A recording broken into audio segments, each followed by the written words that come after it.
Hello guys, welcome back to my YouTube channel. आज हम जिस टॉपिक के बारे में बात करने वाले हैं ये आपको सच में डरा कर रख देगा, क्योंकि जैसी हालत बनी हुई है भारत में, ये बहुत ही खौफनाक स्थिति है। तो अभी तक आप लोग समझ ही गए होंगे कि हमारा आज का टॉपिक ऑफ डिस्कशन है कोरोना वायरस। चलिए बात करते हैं अब प्रेजेंट स्टेट क्या है। भारत में इस समय कोरोना वायरस की प्रेजेंट सिचुएशन बहुत ही खतरनाक है। इस समय भारत में कोरोना वायरस के टोटल केसेस 1.5 करोड़ का आंकड़ा पार कर चुके हैं। रोज़ के रोज़ 3 से 3.5 लाख केस देखने को मिल रहे हैं। वहीं मौतों का आंकड़ा भी काफ़ी खौफनाक है। रोज़ के रोज़ 2000 से 3000 के बीच मौतें रिपोर्ट हो रही हैं। भारत टोटल केसेस के मामले में ब्राज़ील को पछाड़ के दूसरे नंबर पे आ चुका है। वहीं यूएस से इकलौती कंट्री जो कि भारत से टोटल केसेस के मामले में आगे है, वहाँ भी हालत सुधर रही है।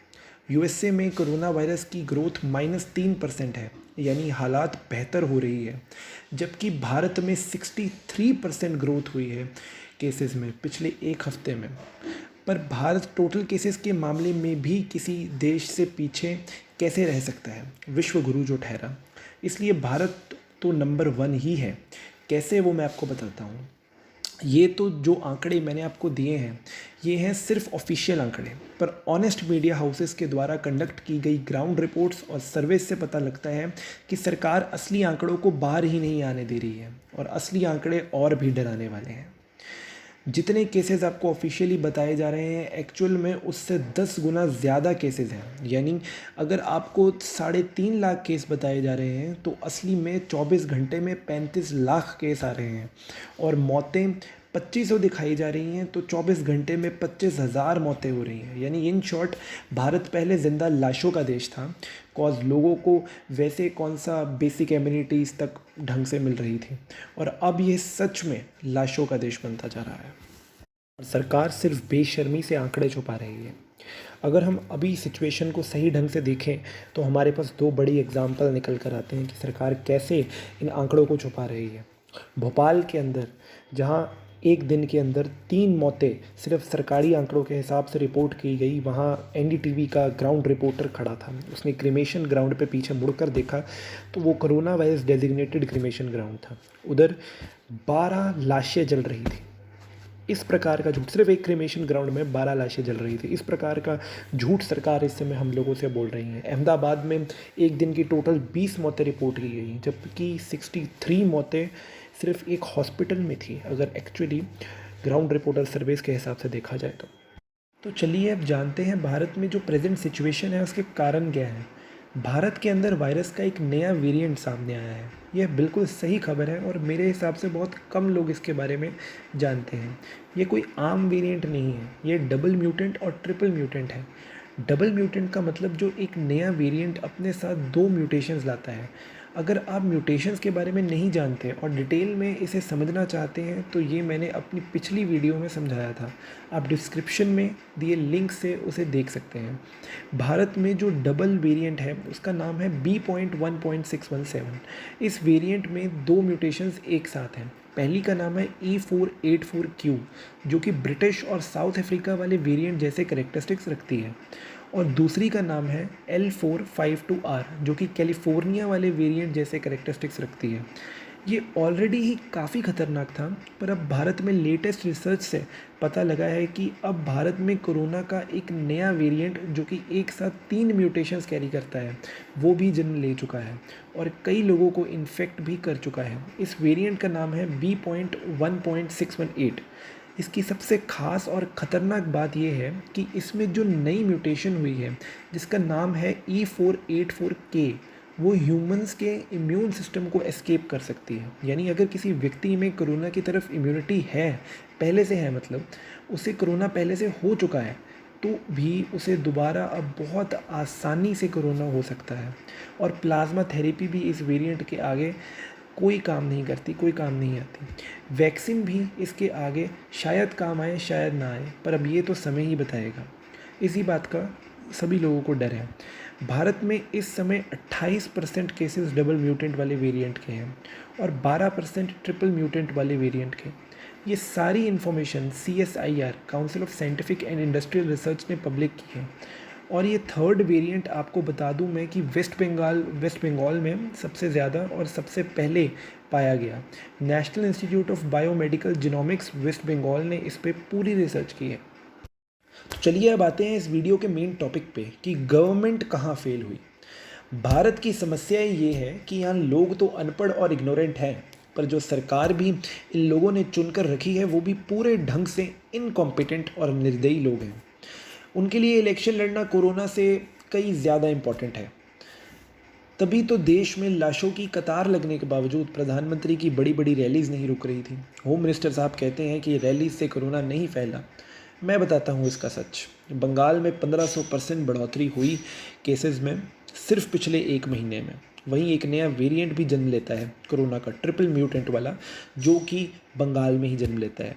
देश और दुनिया के लिए ये वेरिएंट कितना खतरनाक हो सकता है इसका अंदाज़ा शायद इन लोगों को नहीं है। इन दो लोगों की ओवर कॉन्फिडेंस ने ना जाने कितने लोगों के घर खा लिए, कितनी लाशें बिछा दी, फिर भी इन्हें थोड़ी सी भी शर्म नहीं आई। देश का अन्नदाता इनसे दुखी, डॉक्टर इनसे दुखी, स्टूडेंट इनसे दुखी। हद कर दी है इन्होंने। अब कुछ भक्त लोग बोलेंगे कि इसमें मोदी जी की क्या गलती, कैसे, ये तो प्राकृतिक आपदा है।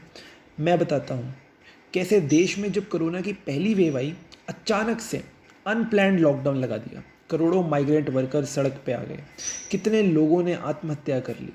फिर वायरस का धर्म ढूंढा इन लोगों ने कि वायरस तबलीगी जमात के कारण फैला, मुसलमानों के कारण फैला। फिर पीएम केयर्स फंड के नाम पे इतना पैसा हड़प लिया जनता का, और उससे आरटीआई की बाहर करार कर सारा पैसा खुद हड़प लिया।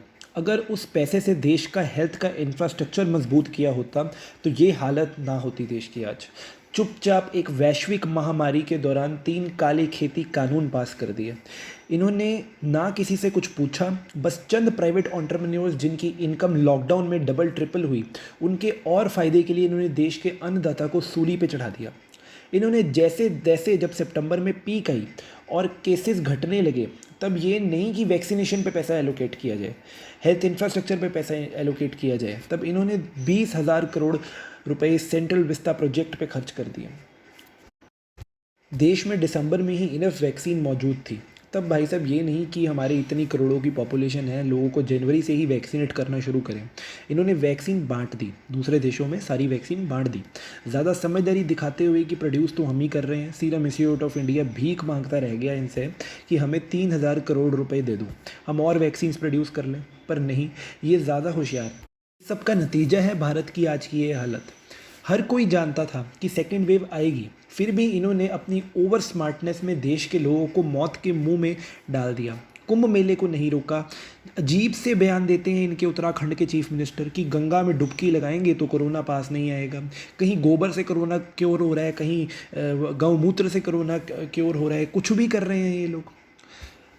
अरे वही तो चाहता है कोरोना कि उसको ज़्यादा से ज़्यादा गैदरिंग मिले, और तुम लोग कह रहे हो गंगा में डुबकी लगाने से भाई साहब कोरोना नहीं होगा। अजीब प्रकार की ये लोग जो सी बातें कर रहे हैं, इससे कोरोना देश के अंदर और बढ़ रहा है। ये देश के दिग्गज नेता हैं जो ऐसी बातें कर रहे हैं, लोग तो फॉलो करेंगे। जनता तो वैसे भी कोई बहुत ज़्यादा पढ़ी लिखी है नहीं है, ना ये पढ़ाएंगे लिखाएंगे उसको, अनपढ़ छोड़ा हुआ है।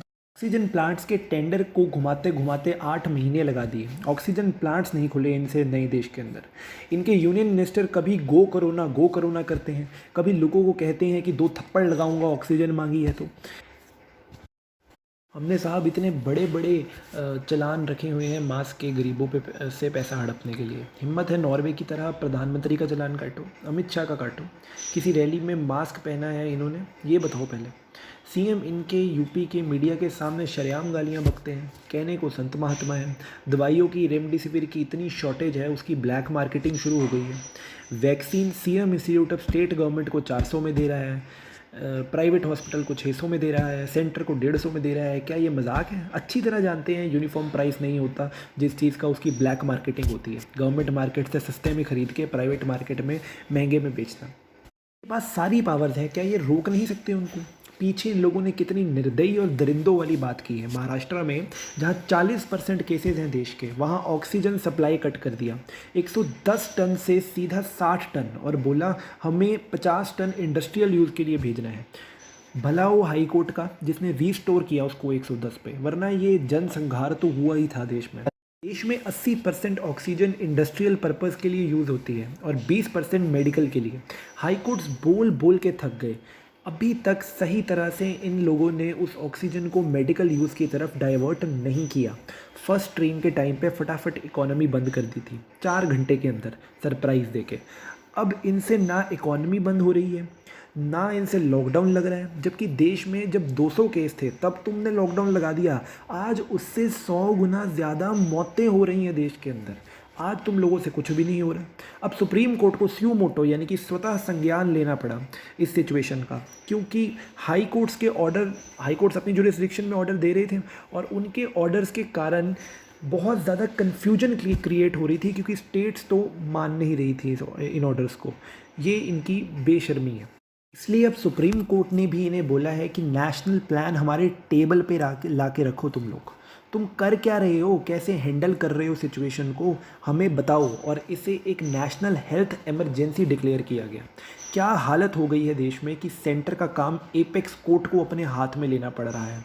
इनकी क्रूअल्टी की एक और बात मैं आपको बताता हूँ।